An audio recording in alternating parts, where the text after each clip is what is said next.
माँ जल्दी से मेरा नाश्ता लगा दो वरना ऑफिस के लिए लेट हो जाऊंगी। लेकिन तेरा नाश्ता तो मैंने कनिका के हाथों से तेरे कमरे में ही भिजवाया था। लेकिन माँ, वहां तो कोई भी नाश्ता लेकर नहीं आया। आप एक काम करिए, आप मुझे दोबारा से नाश्ता दे दीजिए।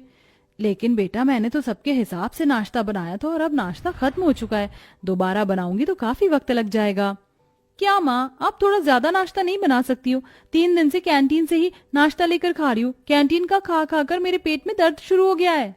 अपर्णा इतना बोल ही रही होती है कि तभी अपर्णा की छोटी बहन कनिका हाथों में नाश्ते की खाली प्लेट लेकर आती है, जिसे देख उमा कहती है, कनिका, तेरे हाथों मैंने अपर्णा का नाश्ता भिजवाया था ना, तो तू उसके कमरे में नाश्ता क्यों नहीं लेकर गई? और ये नाश्ते की प्लेट खाली क्यों है? कहाँ गया सारा नाश्ता?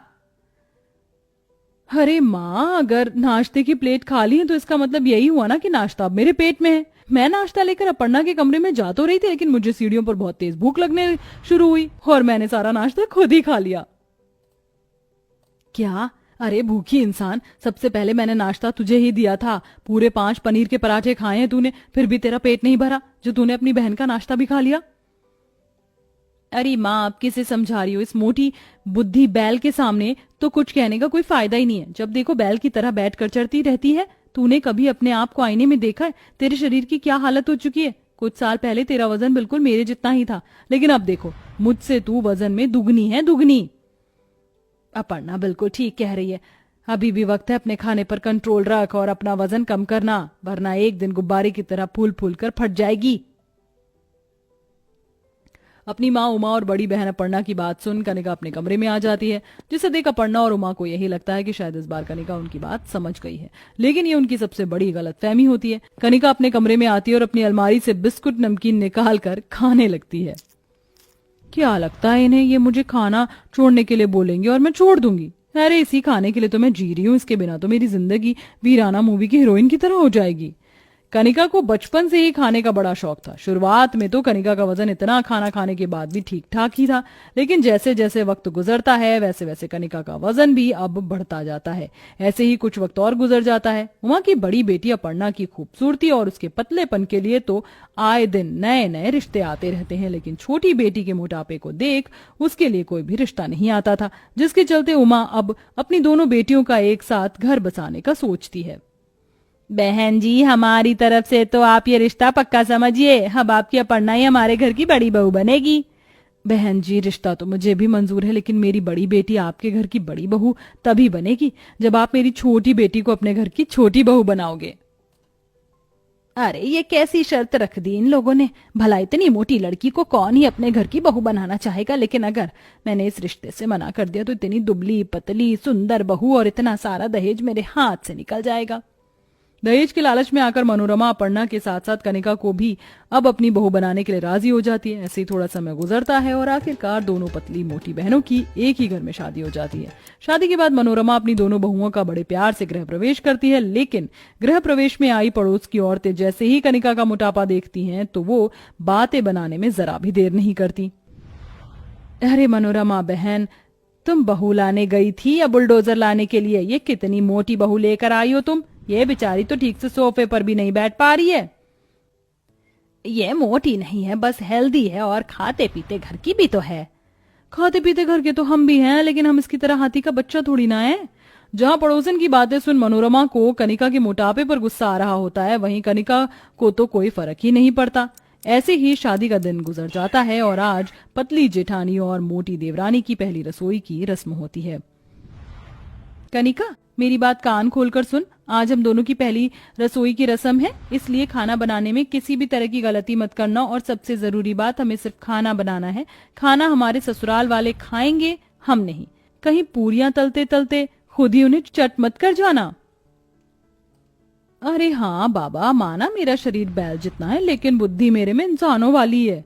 अपनी मोटी देवरानी की बात सुन अपर्णा थोड़ा रिलैक्स फील करती है और जाकर खाना बनाने लगती है। वहीं कनिका भी अब आज अपनी पहली रसोई के खाने की तैयारी करती है, जहां अपर्णा तरह तरह के स्वादिष्ट पकवान बनाकर उन्हें किचन पर रख रही थी। वहीं कनिका भी स्वादिष्ट पकवान बनाती, लेकिन उन्हें एक जगह रखने की बजाय वो बना बनाकर खुद ही खाने लगती है। अरे वाह, क्या हलवा बनाया मैंने, और साथ में ये देसी घी वाली पूरियां भी। ऐसा हलवा पूरी तो माँ भी नहीं बनाती थी। मजा आ गया खाकर। ऐसे ही कर करके कनिका अपनी पहली रसोई का बनाया हुआ आधे से ज्यादा खाना खुद ही चट कर जाती है, जिसे देख अपर्णा कहती है, कनिका ये तूने क्या किया? पहली रसोई का बनाया हुआ सारा खाना तो तू खुद ही खा गई, अब माँ जी और बाकी सब लोग क्या खाएंगे? अपर्णा इतना बोल ही रही होती है कि तभी उनकी सास किचन में आती है। अरे बहू, खाना बन गया? ये सारा खाना अपर्णा तुमने बनाया है ना? और कनिका, तुम्हारा खाना कहाँ है? तुमने क्या अभी तक खाना बनाने की शुरुआत भी नहीं की? मनोरमा की बात सुन दोनों बहनें कुछ नहीं कहती कि तभी मनोरमा देखती है कि कनिका के सामने रखी प्लेटों में बस थोड़ा थोड़ा खाना बचा है। साथ ही कनिका के मुंह पर और हाथों में सब्जी लगी हुई है, जिसे देख मनोरमा समझ जाती है कि कनिका ने जितना भी खाना बनाया था वो सारा खाना वो खुद ही खा चुकी है। अरे ओ मोटी भैंस, तुझ में क्या जरा भी अकल नहीं है? इतना सारा खाना तू खुद अकेले खा गई, और अब जो बाहर मेहमान बैठे हैं मैं उन्हें क्या खिलाऊं? अपने आप को काट कर फ्राई करके उन्हें सर्व करूं क्या? माँ जी, आप कनिका को बाद में डांट लीजिएगा, मुझे बस थोड़ी देर दे दीजिए, मैं जल्दी से कनिका के हिस्से का खाना बना देती हूँ। अपनी बहन को बचाते हुए अपर्णा बात को संभालती है और जल्दी से कनिका की पहली रसोई का सारा खाना तैयार कर देती है। इस बार तो कनिका को अपर्णा बचा लेती है, लेकिन इतना सब कुछ करने के बाद भी कनिका अपनी आदतों से बाज नहीं आती है। कनिका, आज मैंने अपनी ऑफिस के कुछ दोस्तों को घर पर पार्टी के लिए बुलाया है, तो तुम उनके लिए टेस्टी टेस्टी खाने की चीज बना देना। हाँ। कनिका शाम होता देख अपनी जेठानी के साथ किचन में आती है और ऑफिस पार्टी के लिए तरह तरह के पकवान बनाने लगती है। जैसे ही शाम होती है वैसे ही गौरव के ऑफिस के दोस्त उसके घर पर आ जाते हैं और अब वो सब लोग गार्डन में पार्टी करने लगते हैं। वहीं कनिका सारा खाना तैयार कर हॉल में सबके लिए लगा देती है। कितनी अच्छी खुशबू आ रही है इनमें से। मैंने तो किसी भी चीज को टेस्ट नहीं किया है, थोड़ा सा टेस्ट कर लूं क्या? किसी और को क्या ही पता चलेगा।